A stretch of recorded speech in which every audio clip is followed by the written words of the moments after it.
Hi everyone, it's Mare with Sick Mom, here with another makeup tutorial for you. So our first tutorial that we had was just about applying a really light sheer coat of foundation, or not coat I should say, but just a really light application so that it's not too heavy, it doesn't look cakey. I didn't do concealer or anything. I just have mascara, a little bit of foundation, and now I think it's time to play with a bit of color. So I've got a couple palettes here. One of my favorites is this Naked 3 from Urban Decay. Hope you guys can see that without the reflection. And it just has such a lovely assortment of colors. Some are quite radiant, some are a bit more. This is a very matte color. This is actually really good for highlighting under the brow, or if you do need a highlighter in a pinch. And we have everything that goes all the way down to a really dark taupe, a gray, and almost like a cherry black that has a little bit of red reflection to it. It's quite pretty. It's very dramatic, so it's not an everyday kind of look. I am going to use my favorite brush, which is a Smashbox. It's just like this big fluffy mop, and I just adore it because it is really good for color placement, and it's also really good for blending. But if all else fails, if you don't have a great brush for blending, just use your fingers. Start with clean hands. You don't have to spend a lot on tools. You can even apply all of your makeup, blush, foundation, concealer, eyeshadow, lip balm, lip gloss, whatever. You can do all of it with your fingers if you happen to forget your brushes, which I've done that before. I've shown up on set and I'm like, well, I guess I have cotton buds and my fingers, so that's what we're going for, and my makeup still turned out great. It just takes practice if you're not used to doing the application 100% with your fingers. And some products work a lot better on fingers than others. So I have green eyes, and what I really like is pinks, purples. For something more dramatic with a good contrast, I'll go for something a little bit more bronzy and gold. If you're not sure what colors work with your eyes, like a pale pearly pink for just sort of this part of the lid here is pretty good on dark skin tones, light skin tones, but I wouldn't go necessarily with a matte pink, especially if you are a person of color. A matte pastel pink, if it's not the right composition, can make your skin look a little bit chalky. So just bear that in mind, that if you have a little bit of a shimmer to it, it goes a long way and you don't need a whole bunch. So the color that I'm choosing today is called, oh my God, I think it's called Buzz. The lettering is so small, and in the last video I was telling you guys how I'm using a magnification mirror so that I can do my makeup. This chicken scratch here is so small I can barely read it, but I'm starting with that. It's kind of a pink that has a slight iridescence to it. Once you've got your product on your brush, you want to hold your palette and you just want to flick, and if you can't do the flick, tap. You can always tap against your wrist, but just bear in mind that if you're doing your makeup every day over carpet, you might not want to flick onto the carpet. If you're okay with that, if you've got hardwood or tile, that's great. I prefer to try and keep my makeup area as clean as possible, and I'm sure you do as well. So I'm just gonna grab my magnification mirror so that I can see what I'm doing. But I'm starting with a center placement, just a center of the lid, and I'm just gonna do a little soft swirling motion from the center. So this is essentially over the area that would line up with your pupil. When you open up your eye, you can see how just a little bit of that shimmer right on that part of the lid, it gives a little bit more depth, and it already starts to make the eye pop a bit. I find that these Urban Decay eyeshadows are really good. They have a good amount of pigment, and they don't just completely break apart when you dip your brush into them. Okay, so I've just kind of applied the color, and I'm just doing that little swirl. I'm not going into the crease. I'm trying to get it more in the center of the lid. You can actually do this little light trick with a white, with a silver, with a goldy beige or something that's fairly neutral, and it gives a little bit more light to the eye, and it looks very, very pretty. If you need to lighten up the corners, the inside corners of your eye, because you either have dark circles or you're just really tired, had a long night, what you want to do is grab either something that is a very, very pale kind of beige, or grab something that's white. So here I just have like a little white Sephora eyeshadow, and I have this little tiny brush that is just wonderful. Can you have a look at that? I think you can see that okay. It's not very big, and you just kind of need to take a little bit of the shadow just on the very tip of the brush. And again, just flick off any excess. Flicking off that excess really stops from having powder fallout or eyeshadow fallout under your eyes. So now I'm going to go right into that inside corner right here. Okay, because I want to add a little bit of light.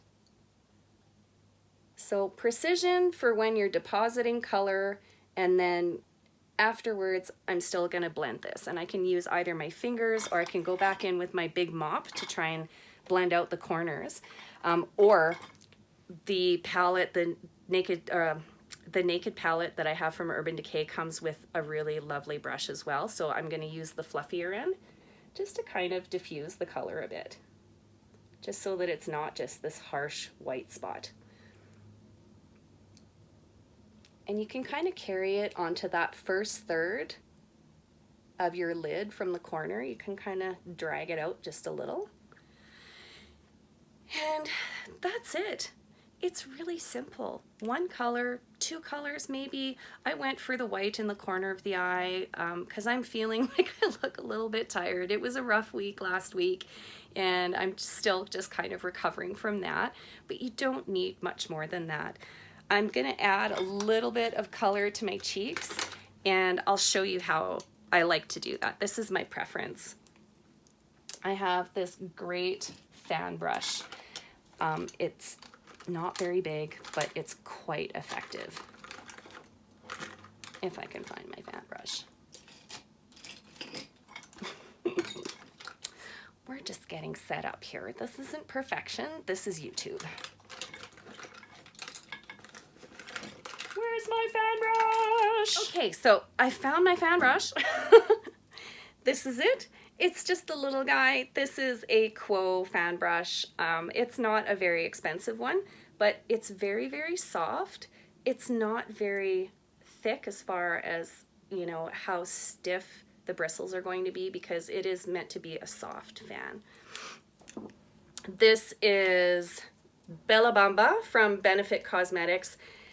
It's quite beautiful. It's a peachy pinky color that has a little bit of shimmer to it, not too much. This color works on just about anybody. I've used it on a lot of different people, and it always looks great.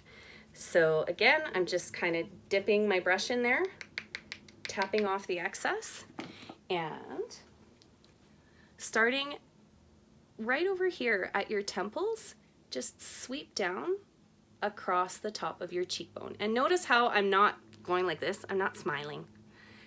When you are over 35, so if you guys are younger and you're watching this, awesome, thank you for watching. If you're older than 35, or you're around your 40s, or even older than that, if you do the apples of the cheek trick that you did when you were younger, and you go like this, as soon as you stop smiling, where does that end up? It ends up down here. So to keep your cheekbones looking high and youthful, just keep a regular neutral expression and just sweep very gently. And if you want, you can kind of feather it down a little. It doesn't deposit a lot of color in this way on purpose. I prefer to have all of my makeup blended so that I'm sporting a closer to no makeup look on my skin. My eyes, I always want to stand out, so that's why I go for the dark mascara. But again, so just so you can see, I'm starting here from the temple and just gently, barely skimming the skin even, And you just kind of start just with a light color deposit. So it doesn't look like much, especially not on camera, but it does add a little bit of luminescence to my skin. Okay, if you feel like blending it in, I have this really lovely stippling brush that I use for foundation sometimes, although I find this brush does not work that well with the Charlotte Tilbury foundation. These bristles are a little bit too stiff and a little bit too coarse, so I'm preferring the Beauty Blender. But if you want to make sure that everything's all blended in, I have my little, I kind of created this little brush cleaning pad, and it looks like the black stippling sponge that men might use if they're stippling color into their beard. Or also there's other brush cleansers on the market, but this is actually one that I made myself. And I'll give you guys lots of little makey-doos and hacks and stuff as we go along. But just to make sure this is all blended, I'm just gonna swirl. So then it kind of, you don't see where the blush starts and where it ends. And it stays very, very light and just gives you a tiniest little bit of color. And then you can always just kind of boop your nose in a little bit. Think of where the sun would hit you if you're outside. So it's not unreasonable to even put a little brush of blush along the hairline if you feel like it. It gives a bit of natural radiance to the skin, especially as I've mentioned before. If your skin's looking a little bit pale or sallow, adding a really nice pop of color just lights up your whole face. Also, you can probably tell, like, I'm standing right in front of a window. I have great light. Most bathrooms are not equipped with awesome lighting. So if you can, try and set yourself up in front of a beautiful bright window that has indirect sunlight. If you can, I'm lucky, mine faces north. I don't ever have to worry about direct sun in this window. But anyhow, we're going to keep talking about setup and the things that you may or may not need as we go along. But for those of you who do have tools and you've got brushes and sponges galore, we will go through all of that as the tutorials progress. But I really thank you for joining me today for just adding a little bit of color once we've done that simple base application. And if you have any questions or comments, I would love to hear from you. Leave those down in the comments below. Give us a big thumbs up if you like this video, and then please subscribe, hit that notification bell so you know exactly when the next videos are coming out. And I invite you to go over to my carnivore playlist that is chronicling my journey of being on the carnivore diet or carnivore way of eating if you're interested in that. I would just love to share that journey with you also. Have a wonderful day, and we will see you soon. This is Mare from SickMom. Checking out.